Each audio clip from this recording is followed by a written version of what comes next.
ప్రేమిస్తే suit అయ్యే వాళ్ళని ప్రేమించాలి, అది కూడా అవతలి వారు మనల్ని ప్రేమిస్తేనే ముందడుగేయాలి. ప్రేమను కూడా ముష్టిలో అడుక్కోకూడదు. ఇద్దరు వ్యక్తుల మధ్య నిజమైన ప్రేమ ఉంటేనే వారి ప్రేమ ముందుకు సాగుతుంది. కానీ కనిపించిన అమ్మాయి నల్ల నువ్వు నన్ను ప్రేమించమని అడగడం మూర్ఖత్వం. పైగా వయస్సు, అందం, చదువు అన్నీ చూసుకోవాలి. ఎందుకంటే ఈ రోజుల్లో అమ్మాయిలు అబ్బాయిలు భవిష్యత్తు గురించి ఓ ప్లాన్ తో ముందుకెళ్తున్నారు. ఇలాంటి రోజుల్లో ఏకంగా తనకంటే వయసులో 10 ఏళ్లు చిన్నదైన యామిని ప్రియని ప్రేమించాడు 29 ఏళ్ల విఘ్నేష్.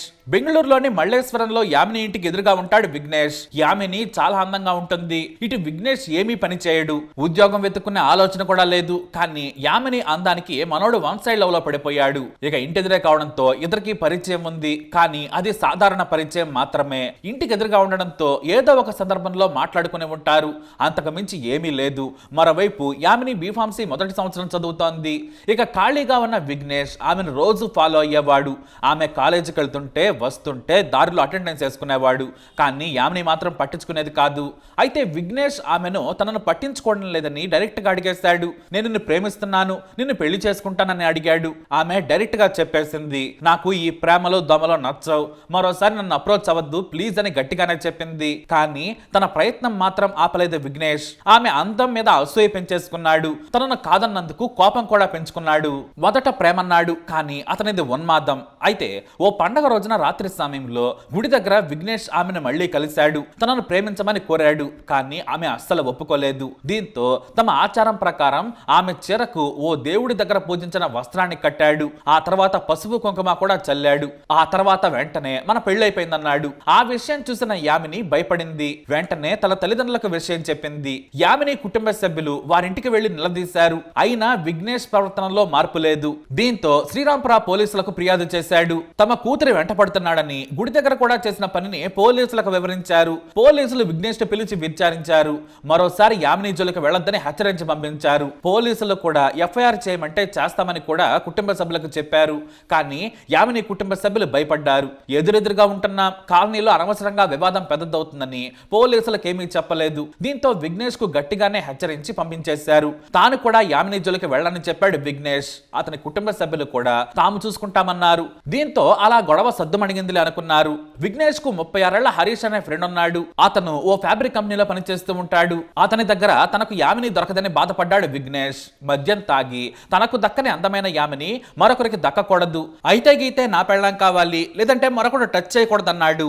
అదే జరగాలంటే చంపాలనుకున్నాడు. తాను హత్య చేస్తాను, పారిపోయేందుకు సాయం చేయాలని ఈ హరీష్ అడిగాడు విఘ్నేష్. ఇటు పోలీస్ స్టేషన్ లో కేసు పెట్టడంతో కాలనీలో పరువు కూడా పోయిందని ఉన్మాదిలా ఆలోచించాడు విఘ్నేష్. అంటే ఇదో సైకో ప్రేమ. అతని సైకో ప్రేమను గుర్తించని పోలీసులు, యామిని, ఆమె కుటుంబ సభ్యులు ఇది చిన్న విషయమేలే అనుకున్నారు. కానీ తెర వెనక ఆమె హత్యకు ప్లాన్ చేశాడు దుర్మార్గుడు. దగ్గరలోని షాపులో పదునైన కూరగాయలు కోసే కత్తి కొన్నాడు. ఆమె ఎక్కడి నుంచి ఏ సమయంలో వస్తుందో అతడికి బాగా తెలుసు. దీంతో అక్టోబర్ 16, 2025న మధ్యాహ్నం పూట కాపు కాస్తాడు. బీఫార్మసీ పరీక్ష రాసి మధ్యాహ్నం 2:30 గంటలకు ఇంటికి వస్తుంది యామిని. మంత్రి మాల్ వెనుకున్న రైల్వే ట్రాక్ దగ్గర ఆమెను మరోసారి కలిశాడు. చివరిసారిగా అడుగుతున్నాను, నన్ను పెళ్లి చేసుకుంటావా లేదా అన్నాడు. ఆమె పట్టించుకోకుండా ముందుకు సాగుతూ ఉండడంతో వెంటనే జేబులోని కత్తి తీశాడు. గట్టిగా ఆమెను పట్టుకొని గొంతు కోసేశాడు. ఆ తర్వాత కత్తితో పొడిచాడు. ఆమె కేకలేస్తూ కుప్పకూలిపోయింది. దూరంగా ఉన్న కొంతమంది అరుస్తూ దగ్గరకు పరిగెత్తుకొస్తూ ఉన్నారు. ఇంతలో తన స్నేహితుడు హరీష్ బైక్ మీద పారిపోయాడు దుర్మార్గుడు విఘ్నేష్. ఆమెను ఆసుపత్రికి తరలించే లోపే యామిని చనిపోయింది. కేవలం ప్రేమకు నో చెప్పినందుకు చంపాడు నీచుడు. ఏదైనా పని చేసుకుంటూ మరో పెళ్లి చేసుకుంటే సరిపోయేది. కానీ తనకంటే వయసులో చాలా చిన్నదైన యువతిని ప్రేమ పేరుతో చంపటం బెంగళూరులో సంచలనం సృష్టించింది. ఫోన్ సిగ్నల్ ఆధారంగా నిందితుడిని ట్రాక్ చేశారు. హరీష్ తన ఇంట్లో నిందితుడిని దాచిపెట్టాడు. పోలీసులు ట్రాక్ చేయగా సోలనదేవహళ్లిలో దొరికాడు. అతని చేతులకు రక్తపు మరకలు ఇంకా పోలేదు. బట్టలపై కూడా ఉన్నాయి. జేబులోనే హత్యకు వడిన కత్తిని కూడా ఉంచుకున్నాడు. పోలీసులు విచారించగా తన ప్రేమను అంగీకరించకపోవడం వల్లే చంపాను, నాకు దక్కని యామిని మరొకరికి దక్కొద్దని చంపానని ఉన్మాది సమాధానం చెప్పాడు. అయితే 2020 కరోనా టైంలో కూడా తాను పోలీసుల్ని కొంతమంది దగ్గర డబ్బులు వసూలు చేసిన కేసులో విఘ్నేష్ జైలుకి వెళ్ళొచ్చాడని పోలీసులు తెలిపారు. మరి ఇలాంటి వారిది ప్రేమ కాదు, అదో రకమైన మానసిక రోగమని పోలీసులు తెలియజేశారు. మరి ఇలాంటి సైకోగాళ్ళని ఏం చేయాలి? మీ అభిప్రాయాన్ని కమెంట్ ద్వారా తెలియజేయండి. ఈ వీడియో అప్డేట్స్ కోసం మా ఛానల్ ఫాలో అవ్వండి, అలాగే తప్పకుండా ಸಬ್ಸ್ಕ್ರೈಬ್ చేసుకోండి. ದಿನಾಂಕ 16/10/2025 ಶ್ರೀರಾಂಪುರ ಪೊಲೀಸ್ ಠಾಣೆ ವ್ಯಾಪ್ತಿಯಲ್ಲಿ ಒಂದು ಕೊಲೆ ಪ್ರಕರಣ ದಾಖಲಾದ ಬಗ್ಗೆ ತಮಗೆಲ್ಲ ಗೊತ್ತಿರುವಂಥ ವಿಷಯ. ಈ ಒಂದು ಕೊಲೆ ಪ್ರಕರಣ ಕುರಿತು ಒಂದು ಪ್ರಕರಣವನ್ನು ದಾಖಲಿಸಿಕೊಂಡು ಶ್ರೀರಾಂಪುರ ಪೊಲೀಸ್ ಠಾಣೆಯ ಅಧಿಕಾರಿ ಮತ್ತು ಸಿಬ್ಬಂದಿಯವರು ವಿಶೇಷ ತಂಡವನ್ನು ರಚಿಸಿಕೊಂಡು ಆರೋಪಿಯನ್ನು ಪತ್ತೆ ಮಾಡಲು ಯಶಸ್ವಿಯಾಗಿದ್ದಾರೆ. ಈ ಪ್ರಕರಣದ ಸಾರಾಂಶವೇನೆಂತಂದರೆ, ಈ ಒಂದು ಏನು ಪ್ರಕರಣದ ಮೃತ ಮಹಿಳೆ ಇದ್ದಾರೆ, ಸುಮಾರು 20 ವರ್ಷ.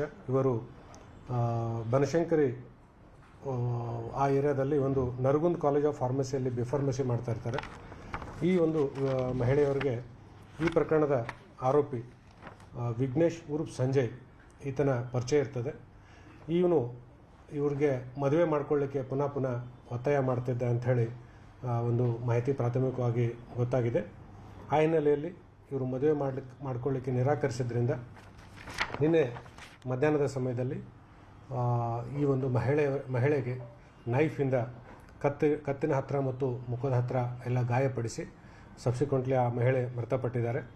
ಈ ಬಗ್ಗೆ ಒಂದು ವಿವರವಾದ ತನಿಖೆ ಕೈಗೊಂಡು ವಿಚಾರಣೆ ಮಾಡಲಿಕ್ಕಾಗಿ ಈ ದಿವಸ ಈತನನ್ನು ಸೋಲ್ದೇವನಹಳ್ಳಿ ಪ್ರದೇಶದಲ್ಲಿ ಈ ಆರೋಪಿತನನ್ನು ವಶಪಡಿಸಿಕೊಂಡು ವಿಚಾರಣೆ ಮಾಡಲಾಗಿ ಮತ್ತು ಇವನಿಗೆ ಸಹಾಯ ಮಾಡಿದಂಥ ಇನ್ನೊಬ್ಬ ವ್ಯಕ್ತಿ, ಅಂದರೆ ಬೈಕನ್ನು ತೆಗೆದುಕೊಂಡು ಬಂದು ದೂರದಲ್ಲಿ ನಿಲ್ಲಿಸ್ಕೊಂಡು ಇವನಿಗೆ ಡ್ರಾಪ್ ಮಾಡಿ ಮತ್ತು ಕರೆದುಕೊಂಡು ಹೋದಂಥ ಇನ್ನೊಬ್ಬ ವ್ಯಕ್ತಿ ಹರೀಶ್ ಅಂಥೇಳಿ, ಅವನನ್ನು ಕೂಡ ವಶಕ್ಕೆ ಪಡೆದುಕೊಂಡು ಮತ್ತು ಅವರು ಕೃತ್ಯಕ್ಕೆ ಉಪಯೋಗಿಸಿದಂಥ ಬೈಕನ್ನು ಕೂಡ ನಾವು ವಶಕ್ಕೆ ಪಡೆದುಕೊಂಡಿದ್ದೀವಿ. ಈ ಬಗ್ಗೆ ವಿವರವಾದ ತನಿಖೆಯನ್ನು ಕೈಗೊಳ್ತಾ ಇದ್ದೀವಿ. ಸರಿ, ಅಂದರೆ ಈ ಹರೀಶ್ ಮತ್ತೊಬ್ಬ ಅರೆಸ್ಟ್ ಏನಾಗಿದ್ದಾನೆ, ಅವನು ಕೂಡ ಕೊಲೆ ಮಾಡಿದ ಇಬ್ಬರು ಸೇರ್ಕೊಂಡು ಕೊಲೆ ಮಾಡಿರೋದಾ ಅಥವಾ ಅವನ್ನ ಎಸ್ಕೇಪ್ ಮಾಡೋದಕ್ಕೆ ಮಾತ್ರ ಪ್ಲ್ಯಾನ್ ಮಾಡಿರೋದು? ಕೃತ್ಯ ಮಾಡಿರೋದು ವಿಘ್ನೇಶ್ ಮಾತ್ರ ಅಂತ ನಮಗೆ ತನಿಖೆಯಲ್ಲಿ ಗೊತ್ತಾಗಿದೆ. ಬಟ್ ಇವನಿಗೆ ಅಸಿಸ್ಟ್ ಮಾಡಿದ್ದಾನೆ, ಅಂದರೆ ಆ ನಿಯರ್ ಬೈ ಪ್ಲೇಸ್ಗೆ ಬೈಕಲ್ಲಿ ಅವನಿಗೆ ತಂದು ಡ್ರಾಪ್ ಮಾಡಿದ್ದು ಮತ್ತು ಸಬ್ಸಿಕ್ವೆಂಟ್ಲಿ ಇನ್ಸಿಡೆಂಟ್ ಆದಮೇಲೆ ಅಲ್ಲಿಂದ ಅವನು ಕರ್ಕೊಂಡು ಹೋಗಲಿಕ್ಕೆ ಸಹಾಯ ಮಾಡಿದ್ದು ಈ ವ್ಯಕ್ತಿ.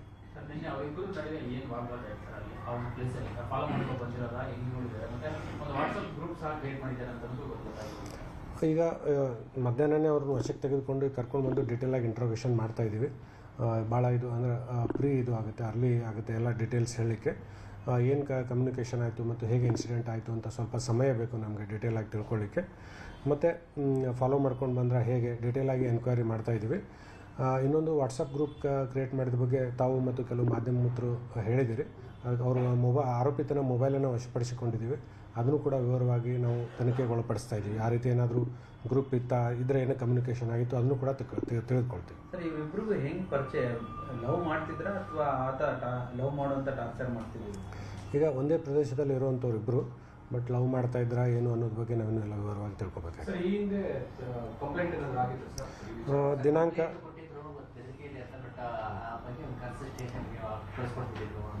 22/4/2025 ಇವರು ಶ್ರೀರಾಂಪುರ ಪೊಲೀಸ್ ಠಾಣೆಯಲ್ಲಿ ಒಂದು ದೂರನ್ನು ಕೊಟ್ಟಿದ್ದಾರೆ.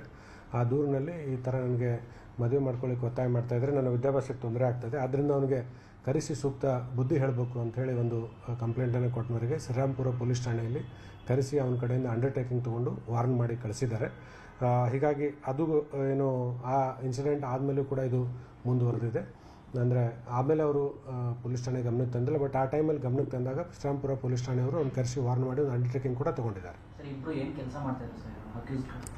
ಇವನು ಅಂದರೆ ಏನು ಆ ಥರದ್ದು ಯಾವುದು ಉದ್ಯೋಗ ಅಂತ ಸದ್ಯಕ್ಕೆ ಯಾವುದು ಇವ್ರದ್ದು ಗೊತ್ತಾಗಿಲ್ಲ. ಒಂದನೇ ಆರೋಪಿ ಇದು. ಎರಡನೇ ಆರೋಪಿ ಫ್ಯಾಬ್ರಿಕ್ ವರ್ಕ್ ಮಾಡ್ಕೊಂಡಿದ್ದ. ಏಜ್ ಒಂದನೇ ಆರೋಪಿದು 28 ವರ್ಷ, ಎರಡನೇ ಆರೋಪಿದು 36 ವರ್ಷ. ಈಗ ಯಾವುದು ಸದ್ಯಕ್ಕೆ ಗೊತ್ತಾಗಿಲ್ಲ, ಇನ್ನು ಡೀಟೇಲ್ ನಾವೆಲ್ಲ ಚೆಕ್ ಮಾಡ್ತಾ ಇದ್ವಿ, ಕ್ರಿಮಿನಲ್ ರೆಕಾರ್ಡ್ಸ್ ಏನಾದರೂ ಇದೆಯಾ ಅಂತ ಹೇಳಿ. ಲಾಸ್ಟ್ 2 ಮಂತ್ಸಿಂದ ಇವನು ಪರಿಚಯ ಆಗಿದ್ದಾನೆ. ಒಂದು ಶಾಪಿಂದ ಪರ್ಚೇಸ್ ಮಾಡಿದ ಬಗ್ಗೆ ಮಾಹಿತಿ ಗೊತ್ತಾಗಿದೆ, ಅದನ್ನು ಕೂಡ ನಾವು ತನಿಖೆಯಲ್ಲಿ ತಗೊಳ್ತಾ ಇದ್ದೀವಿ. ಇಲ್ಲ, ಈಗ ಇಲ್ಲಿವರೆಗೆ ಗೊತ್ತಿರೋ ಮಾಹಿತಿ ಪ್ರಕಾರ ಇದು ಫಸ್ಟ್ ಅಟೆಂಪ್ಟ್ ಇದೆ. ಕಾಲೇಜ್ ಹತ್ರ ಕೂಡ ಹೋಗಿ ಹುಡುಗಿಗೆ ಟಾರ್ಚರ್ ಮಾಡ್ತಿದ್ದಾನೆ. ಅದೇ ಈಗ ಏನಾಗಿದೆ, ಮಹಿಳೆ ಮೃತಪಟ್ಟಿರೋದ್ರಿಂದ ಮತ್ತು ಇವನ್ ಮೂಮೆಂಟ್ಸ್ ಬಗ್ಗೆ ಏನು ಮಾಡಿದ್ದಾನೆ ಅನ್ನೋದು ಇನ್ನೂ ನಾವು ಸಾಕ್ಷ್ಯಾಧಾರಗಳು ಸಂಗ್ರಹ ಮಾಡಬೇಕಾಗಿದೆ, ಇವನ್ ಡೀಟೇಲ್ ಇಂಟ್ರೋಗೇಷನ್ ಮಾಡಬೇಕಾಗಿದೆ. ಸೊ ಅದೆಲ್ಲ ಆದಮೇಲೆ ನಾವು ಒಂದು ಕನ್ಕ್ಲೂಷನ್ಗೆ ಬರಲಿಕ್ಕೆ ಹೆಲ್ಪ್ ಆಗ್ತದೆ. ಒಂದು ಕೇಸ್ ಇದೆ ಅವನ ಮೇಲೆ, ಕೋವಿಡ್ ಟೈಮಲ್ಲಿ ಒಂದು ಇಂಪರ್ಸೋನೇಷನ್ ಮಾಡಿದ್ದ ಅಂಥೇಳಿ ಒಂದು ಅವನ ಮೇಲೆ ಮಾರ್ಕೆಟ್ ಪೊಲ್ಯೂಷನ್ನಲ್ಲಿ ಒಂದು ಕೇಸ್ ರಿಜಿಸ್ಟರ್ ಆಗಿತ್ತು. ಅದ್ರ ಬಗ್ಗೆ